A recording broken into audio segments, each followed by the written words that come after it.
Morning,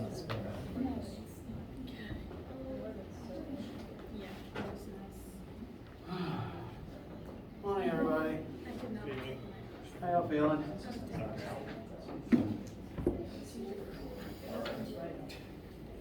Alright.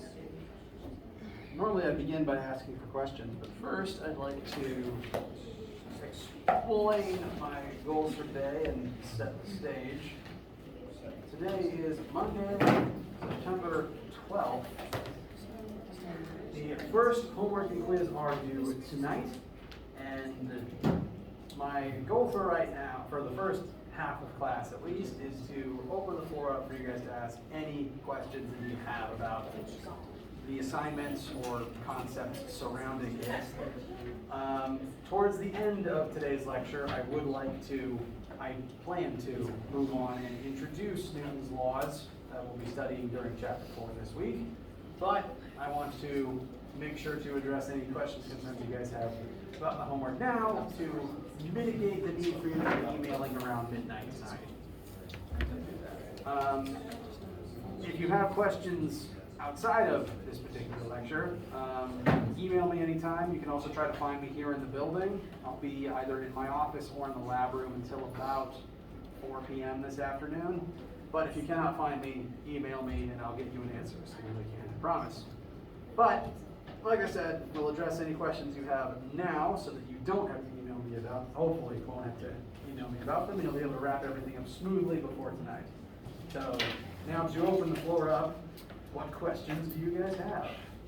So I don't really know how I can ask this without just like getting an answer, but I just don't understand 14, like how to. 14, yes. So 14 is a formula question, and it's one that I've grown to really not like. So I'll probably be removing it in future versions of the course. Question 14 is asking concept questions about the various formulas and how they describe a particular situation in which a package is dropped from a helicopter.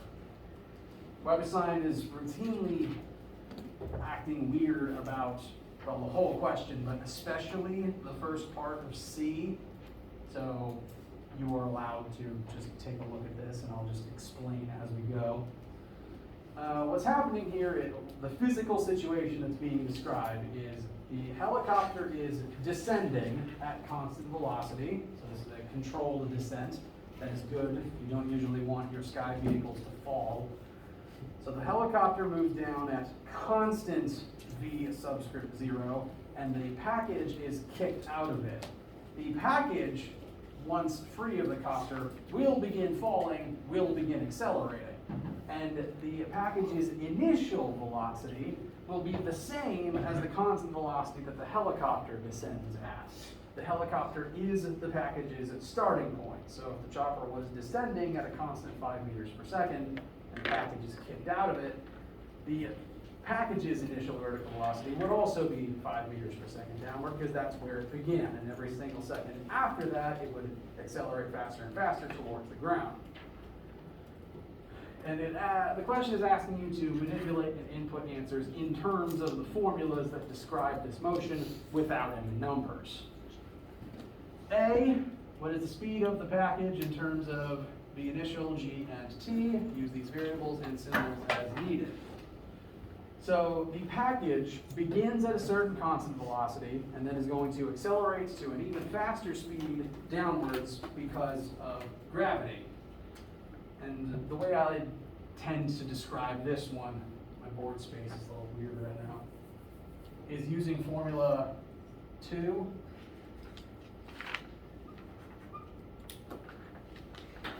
Speed of the package will change because it's accelerating over time. G is the acceleration. Final speed is what we're actually calculating. It wants to know what the speed is after it accelerates. Initial speed is v0 and t is t. So it's asking to take this, write it in terms of v0, g, and t, and rearrange it to solve for final velocity at time of t, which would look like this.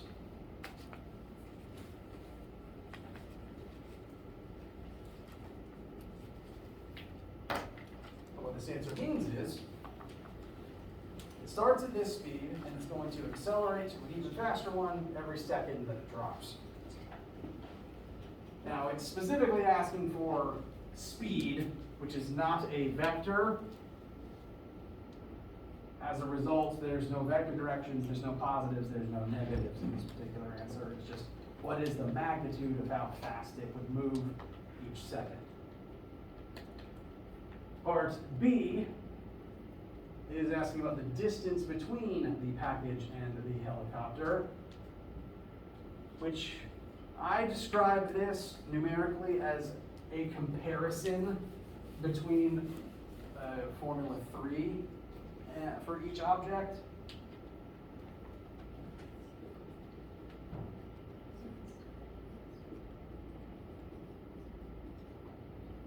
Formula 3 says that an object will displace through space based on time, its initial speed, and its acceleration. The helicopter isn't accelerating, so this whole term goes away when talking about the helicopter. The helicopter is just going to keep descending at a constant rate. The package is accelerating, so it's going to descend faster and faster every single second. If you were asked about, we were asked here about the distance between them, not the distance from their starting points. Distance between them will continue increasing because the package is going to keep falling at higher speeds than the helicopter descends at. So they will get further and further apart. Just not as far apart as if the helicopter was stationary to start with. So they're both beginning to descend at the same v initial times t rate, and the package just descends even faster because of gravity. So the distance between them is only really a factor of gravity, since they're both doing v naught times t. Hence the answer is just 1/2 gt squared.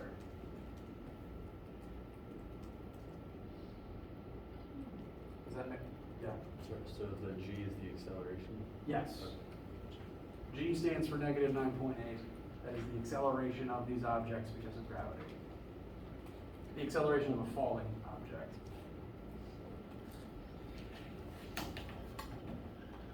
Now, C changes the game a little bit. C asks how this would change if the helicopter were rising instead of rising instead of descending. So basically just switching the sign on whatever number you plug in for V0. And that doesn't change the last answer at all, because it doesn't really matter what the sign on V0 is. The logic that we used for part B, they both have V0 times t in it, so that part of both formulas still cancels between the two. So the formula for the distance between the two objects remains the same, since it would be the same number plugged into the same way in both objects' motions. What it changes is the first part of C, and this is the part that gives most people most issues because of what WebAssign is expecting out of you here. It's asking for speed, which is not a vector, meaning it doesn't want there to even be a chance that there's a negative sign in here somewhere. And technically, if you're rising and then descending, your velocity is positive for part of the time and negative for other parts of the time. It doesn't want there to even be a chance that there's a negative here. So the negative sign inside the absolute value shows that B initial and G have opposite signs. And the absolute value is to get rid of whatever total negative or positive is left over. It's just what is the number that represents how fast. I don't like that it has that absolute value there. That's, I think, a detail that isn't that important. But it's there, and it counts it as wrong if it's not there. So, if we can just copy these down. It's question is, I think, written rather unfairly.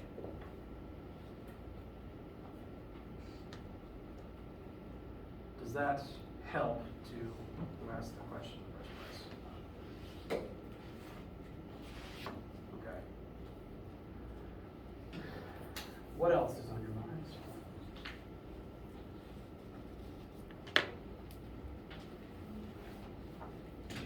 Can you do number 11? 11, yes. So 11 is a combo question. It's got some concept questions, some math questions, and at least one enter a formula question, so it's a little bit all over the place. The physical setup is you have a speedboat speeding up from one speed to another as it moves forward. We've discussed that in order to accelerate, you do have to be moving as your speed changes. First part is asking which drawing best represents what's physically happening here. And I think the order in which the drawings are listed might be randomized for each student, but note that VF is bigger than VI, and you are moving some delta X forward. So you start at a lower speed than you end at. So pay attention to the size of the arrows on your answer. Part A is just which picture best describes what's going on. Part B is asking what formula you could use to solve for A with the information you were given. Scrolling back up, the information you're given includes VI, VF, and delta X, and you're asked to solve for A using just those pieces of information. Out of the formulas listed in the multiple choice section, the only one that has just those 4 letters in it is formula 4. And one thing I like about this question is that it asks B and sets this formula up before it asks you in C to rearrange it and solve for A. So B is identify what formula is useful. C is go ahead and rearrange it for A before you plug the numbers into it. So it's just kind of setting up that algebra before you actually plug in the arithmetic. And you then would take this formula and just rearrange it so that it's A equals blank. So subtract negative VI squared to the other side, divide both sides by 2, divide both sides by delta X. The issue is it's very particular about how you input that answer, as it is with all formula questions. It wants the F and the I as subscripts, not just letters written next to the V. If you just use your keyboard and type out normal size V next to normal size F or I, it counts as wrong. In the toolbox that it opens up, it wants you to use subscript for the I like you use a superscript for the 2. Now, it's a dumb computer. If I was reading what you write in person, that wouldn't be a problem. So if it keeps causing you errors based on what you input into it, tell me, I'll check your work. If it's still disagreeing, I'll either tell you what needs to change, and if you come to my office, I'll help you physically type it in, or I'll just give you the points if it's just continuously being wrong about it.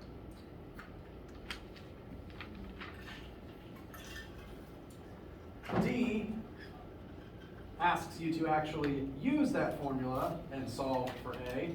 So everything up till now has just been kind of the steps needed to get to the answer for D. E is then unrelated, use a different formula and all the information you've already found to solve for the time that this would take. So that would take a different formula using the same information.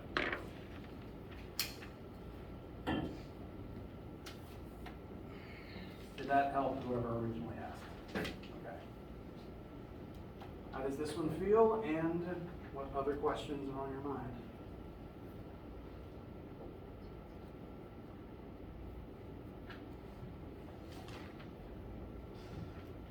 Yes? Could you go over, so it's number 10, but it's part 2, part B. 10 to be, or 10 not to be?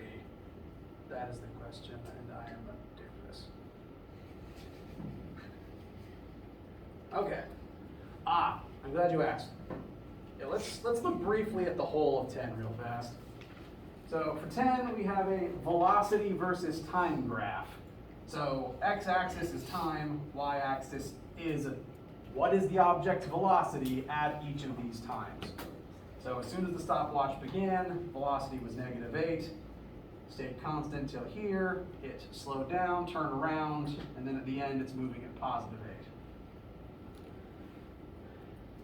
The first part, find the average acceleration of this object during these set time intervals.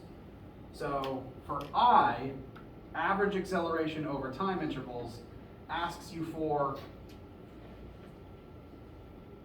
the slope of the line across the time intervals mentioned.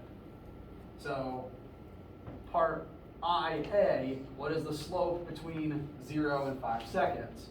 And I think this graph would be the same for everybody.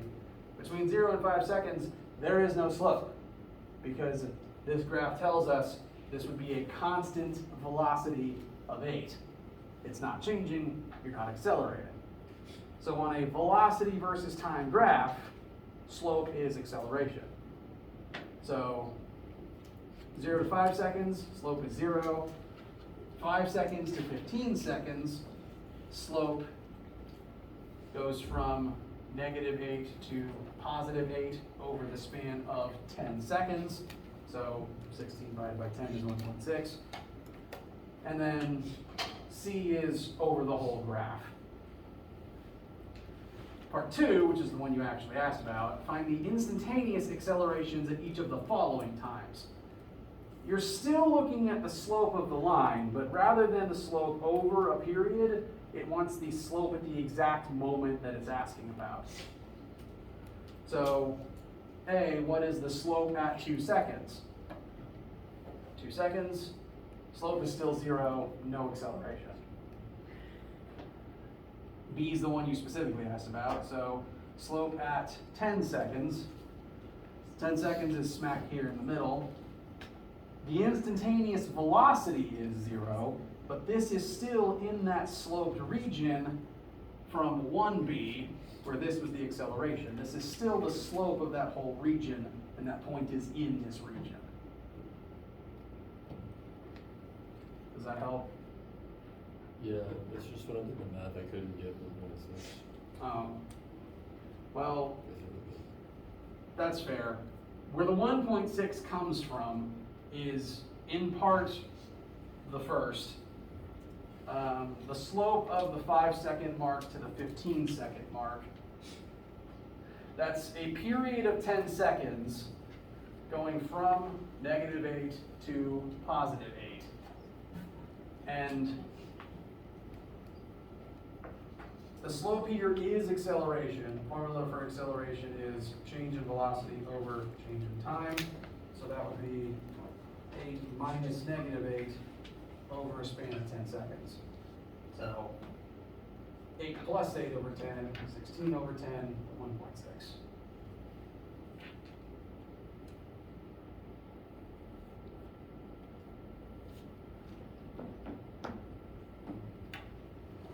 All right. Anything else currently on your minds? Can you do number 12? Yes, I was waiting for someone to ask for that one.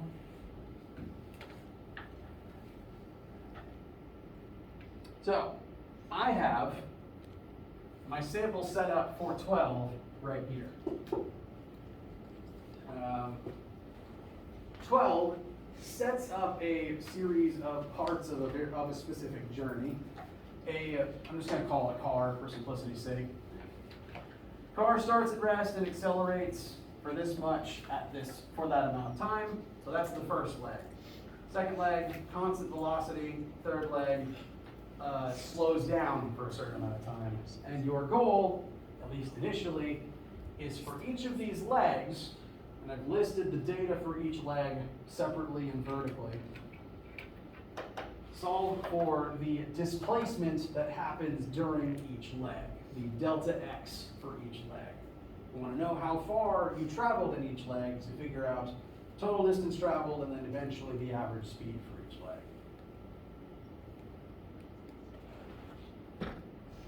Now, part of the trick here is actually in identifying the information the question gives you and the information that you need to do this.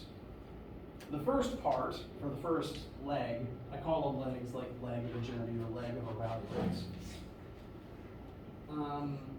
is pretty good at telling you what you need to know. It says that you start from rest, which means initial velocity 0, that's a freebie. Gives you the acceleration, the time for which you accelerate. It doesn't tell you final velocity, and it doesn't tell you how far you travel. The purpose of the question is to solve for delta x, though. And formula 3, again, we're going to come back to it a lot. The purpose of this formula is how far do you travel as you accelerate over a period of time. So the information it gives us is enough to use formula 3 to find delta x for this leg. So that's one part done. The other parts work fairly similarly. The question will tell you what the acceleration for each leg is. Noticeably, the acceleration for leg 2 is 0, since you are moving at constant velocity. Gives you a time for each. But weirdly, frustratingly, it doesn't give you the initial velocity for each leg, which, using formula 3, you need in order to find delta x. The trick to this question is that this is one continuous journey for a single object, meaning that the end of one leg transitions directly into the start of the next. Leg 2 says you maintain a constant velocity and doesn't tell you what that velocity is. That's because that constant velocity for all of leg 2 is the same as the end velocity of leg 1. The point of leg 1 is accelerate up to VF, and the point of leg 2 is hold on to that velocity for however many minutes the question gives you. Leg 3 is actually pretty similar, since for all of leg 2 you'll move at the same speed since you're not accelerating. You will begin and end leg 2 at the same constant velocity, which means that the same number becomes the VI in leg 3. Because leg 3 takes place right after leg 2, you pick up right where it left off and hit the brakes. So the trick to finding delta x for the second 2 legs is you have to go back to leg 1 and find VF. The VF of leg 1 is the VI of leg 2 and leg 3.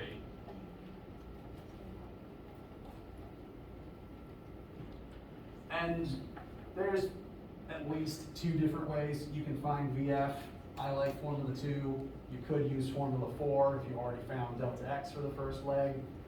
As long as you get VF somehow, you'll use it as VI in the other 2 legs. Find the delta x for the other 2 legs.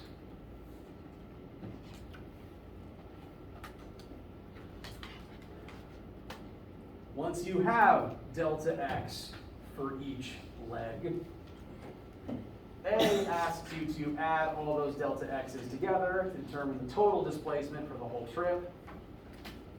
B asks you to take those displacements and divide them by time. Bless you. B asks for average speed for each leg of the journey and also of the whole trip. Average speed is defined as total distance over total time for a trip. So for part B, leg 1's average speed is going to be leg 1's delta x divided by leg 1's time. Leg 2's average speed is going to be leg 2's delta x divided by L2's time, so on and so forth with leg 3. The complete trip would be total displacement over total time. So you'd have to add all 3 t's together, being mindful to convert minutes to seconds.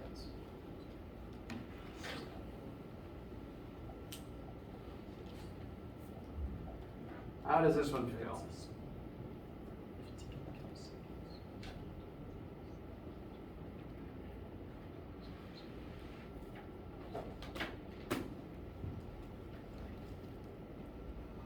Better, I hope. Subtle nodding, good to see. All right, I'm gonna take the initiative and remember that there's another question that I keep getting issues with that I'd like to show you. Is it 4? No, where is it? It's the train.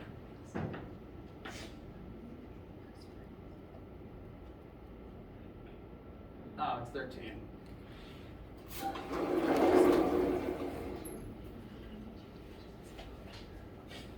All right, I want to show you something about 13 because it has been brought to my attention that whoever wrote 13 is mean.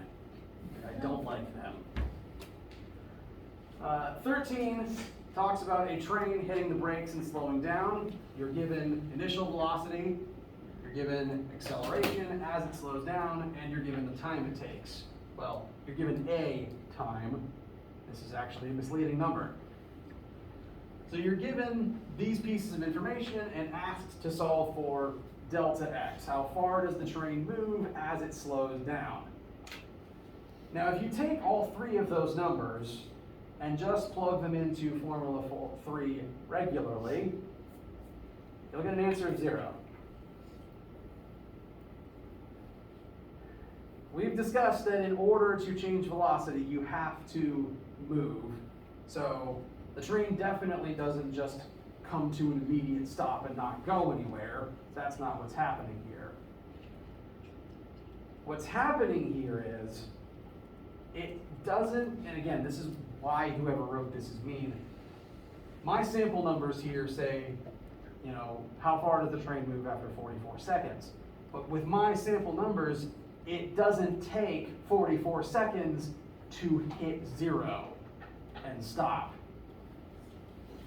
This would be like, what's happening here is, whoever is doing this experiment started the stopwatch as soon as this person hit the brakes. The train came to a complete stop after 22 seconds, and whoever's holding the stopwatch kept it going even though the train was stopped until 44 seconds. Now, realistically, when a vehicle stops, it stays stopped. If you just pulled the brakes on the train and it comes to a complete stop, it's just going to stop. This formula doesn't know that. When you plug 44 seconds into this formula, the formula assumes it's going to accelerate at this rate for all 44 seconds, even if you've stopped, and that doesn't make any physical sense. And for everyone's sample numbers, the time given is always double the time it takes to actually come to a complete stop. So when I plug in 44 instead of 22, what the formula is telling me is that, all right, the train is going to skid forward and stop, and then as long as it's continuing to accelerate backwards, it's going to go in reverse back to where it came from, which would happen if you hit reverse, but not when you hit the brakes. So to actually finish this one properly, you need to identify how many seconds it takes to stop. I showed my work here to do that using Formula 2. But again, I've noticed the pattern that for all the sample questions, for all the students who've shown me their work for this one, the time given is always twice what it's supposed to be. So for me, it takes 22 seconds to stop, but it gives me 44. This time is what you should actually plug in here.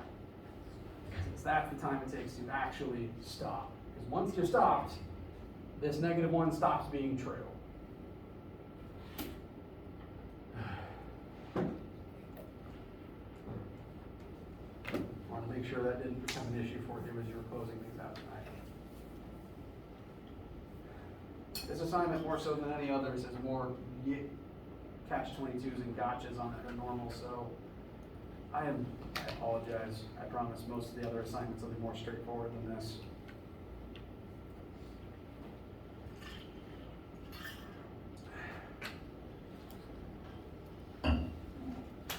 Anyone need anything else before I switch gears and talk a little bit about what we're going to be doing this week? Okay. Do not hesitate to interrupt me with questions or to ask them later.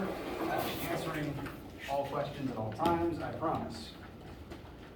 But for now, I want to talk about Newton's laws to get the information to settle and feel comfortable in your heads before we start using it this week.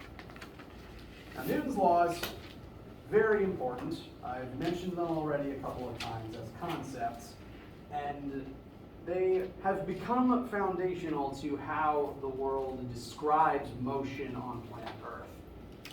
Now, Newton wrote down a lot of important things several centuries ago. He was not the first person to make the observations that we're going to be describing here, just like he was not the first person to notice, oh hey, that apple fell out of the tree. He just got famous for writing them down, and his name got attached to the work. The concepts we're going to address are ones that you will have seen before, as with all physics. You've seen this stuff happen. I'm just helping you put words to it. And because of how ubiquitous the laws are, you'll have heard all the statements before, even if some of the words don't match up exactly to your memory. So,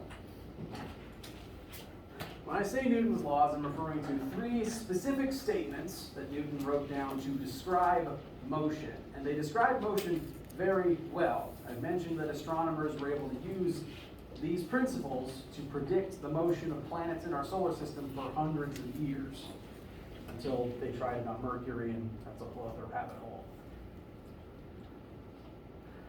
These laws are, in order from top to bottom, first law, which is also known as the law of inertia. Watched a lot of Bill Nye as a kid. The theme song always said, inertia is a property of matter. It's stuck in my head and should be stuck in yours too. Bless you. The law of inertia tells us that an object at rest stays at rest, and an object in constant motion stays in constant motion unless acted upon by an outside force. The word inertia refers to matter's tendency to behave this way. All matter, all objects made out of matter that have mass, have an innate tendency to stay still if still, and to keep moving if already moving.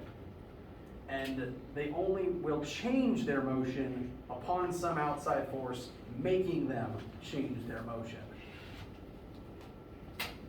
If I were to try to summarize that into colloquial English, I would tell you that matter is lazy. All matter is lazy. All matter, whatever it's already doing, it wants to keep doing it forever. In the case of sitting still, like that marker currently on my desk, it will remain sitting still until literally something from outside of itself forces it to change. This marker, what is its current velocity from our frame of reference? This is not a trick question. 0. Our frame of reference, it isn't moving. Do you ever expect it to spontaneously start moving under its own power?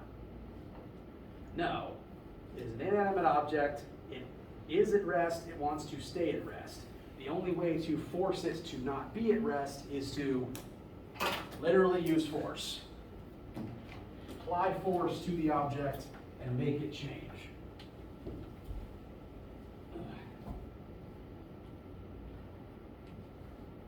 This is the case with all matter.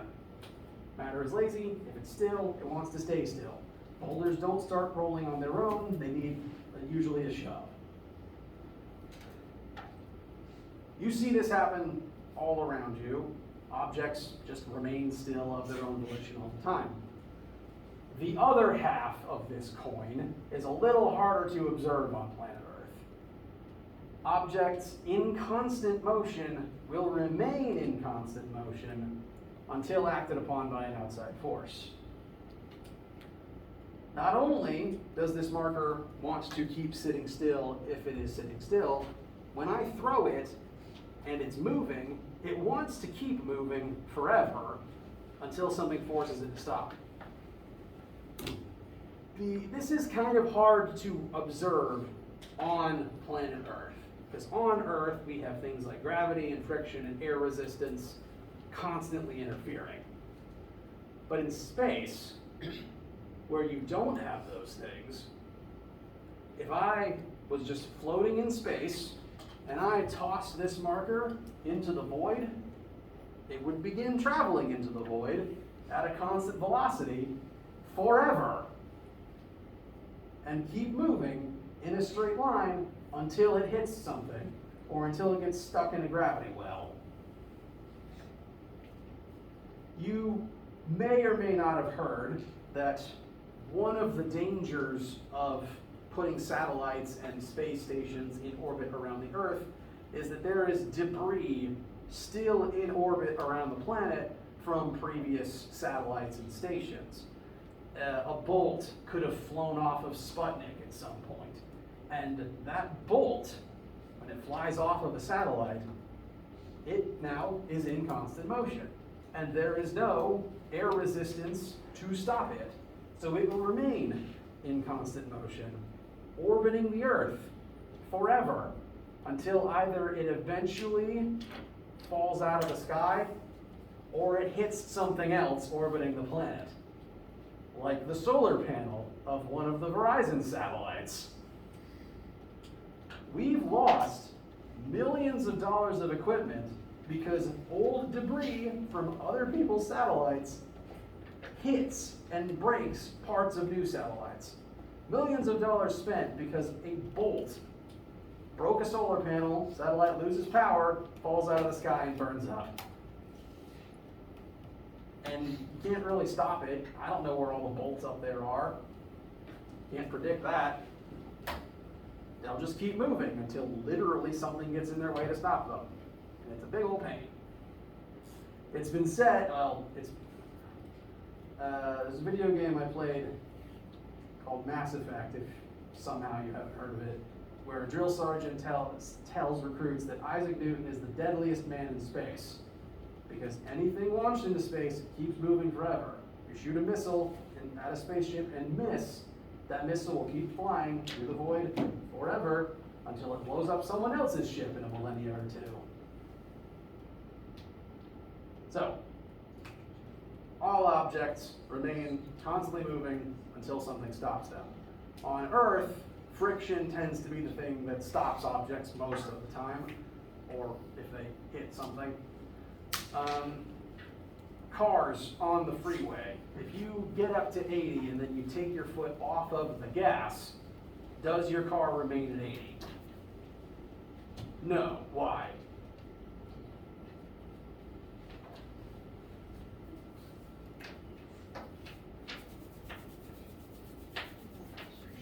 Friction. There's friction between the car and the road, there's friction between the car and the air, there's friction inside the car because of its own moving parts. All of that, all those frictions are forces from outside of the car that act on the car and slow it down. The car wants to move at 80, but friction literally says no and slows it down. If you turn on cruise control, it'll stay at 80, and what's happening there is the engine introduces enough force to overcome friction, and that lets the car keep doing what it wants to do. So, matter's lazy, whatever it's doing, it wants to keep doing literally forever, until something stops it. I've said that one several times now. Questions about law number 1? Okay, law number 2. If you look up Newton's second law, there's a 50% chance you'll be given this formula, and there's a 50% chance you'll be given a sentence that translates the meaning of this formula. If I ask you what is Newton's second law on a test and you write down F equals ma, you pass, you got it, you can move on. This formula summarizes it perfectly. but I'm now going to translate what it means into words for you. This formula says that in order to make a mass accelerate, you have to exert force on it. And the amount of the acceleration is proportional to the mass and the amount of force. Basically, if you want, M is an object, and if you want to make it move, you got to push on it. That's all it says. All matter has mass. Force exerted on mass causes acceleration.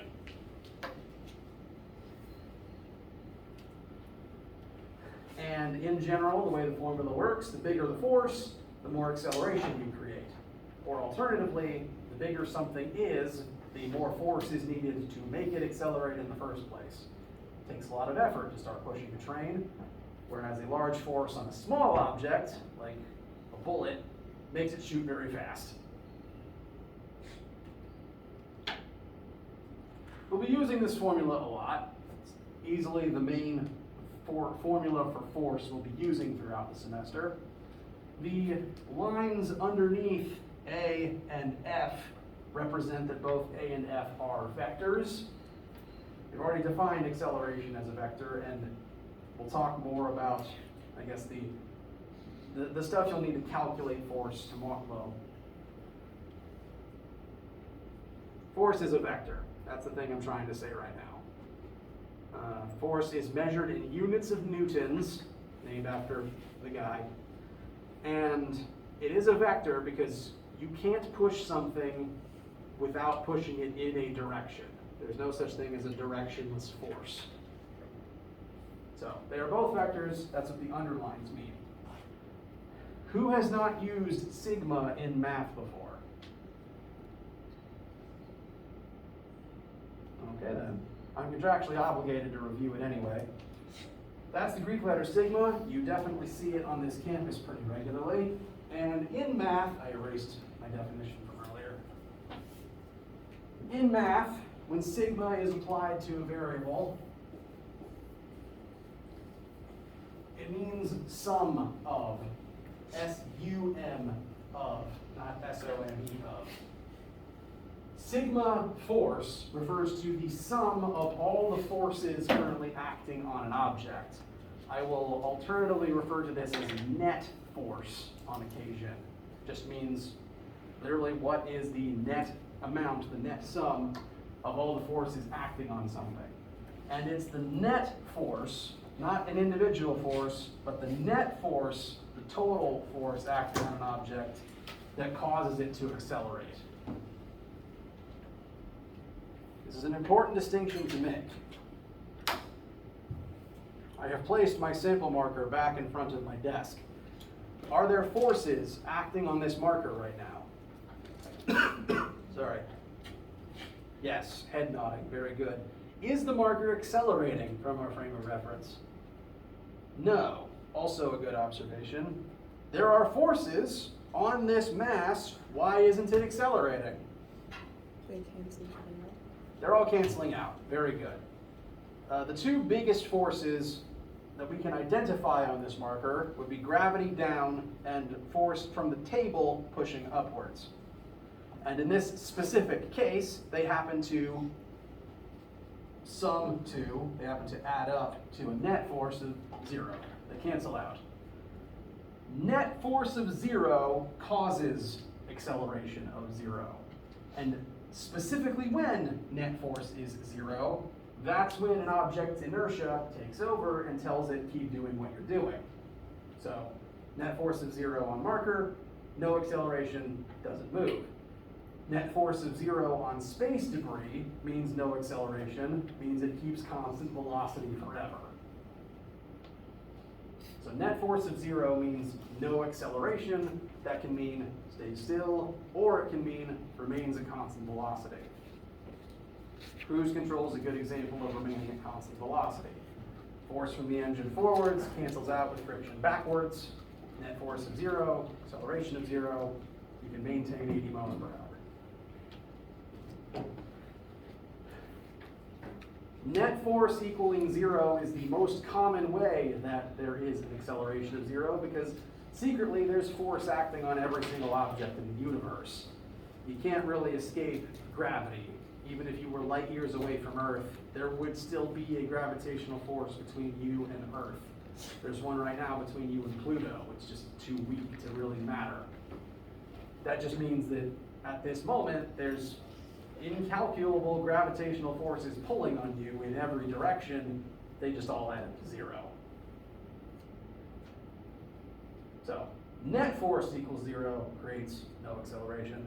If net force isn't 0, forces are imbalanced, then acceleration happens.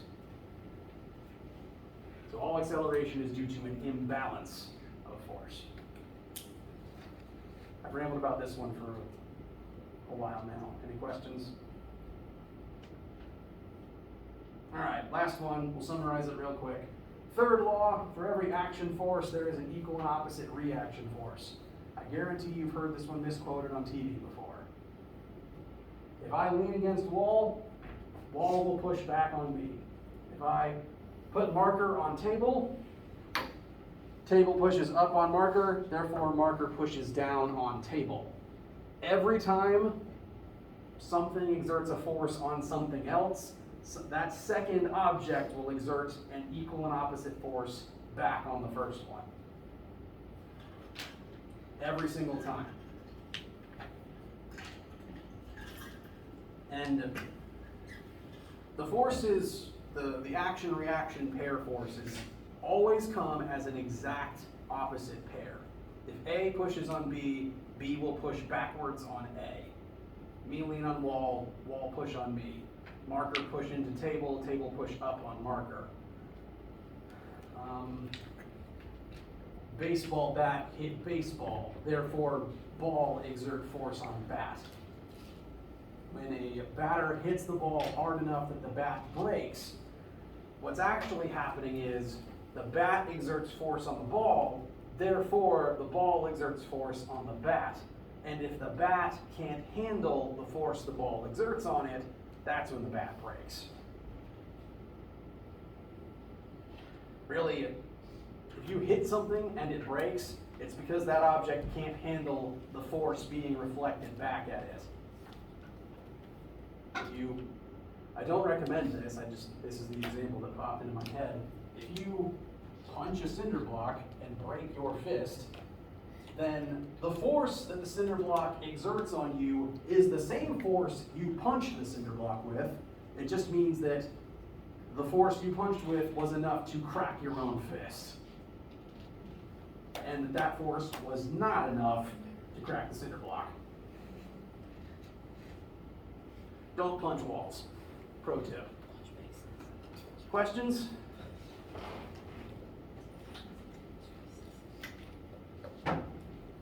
All right, we'll go into further examples about each of these. We'll spend most of the time on 2, but there's especially some weird cases with 3 that we'll talk about to make sure we're clear on those as the week goes on. Wednesday, we'll talk about different types of forces and how they add up to create acceleration. Lab this week will still be about projectile motion, though, so stay tuned. If you have any questions about anything, please let me know. And I will see you for either lab today or lecture on Wednesday. See you then, and let me know what you need. Have a nice day.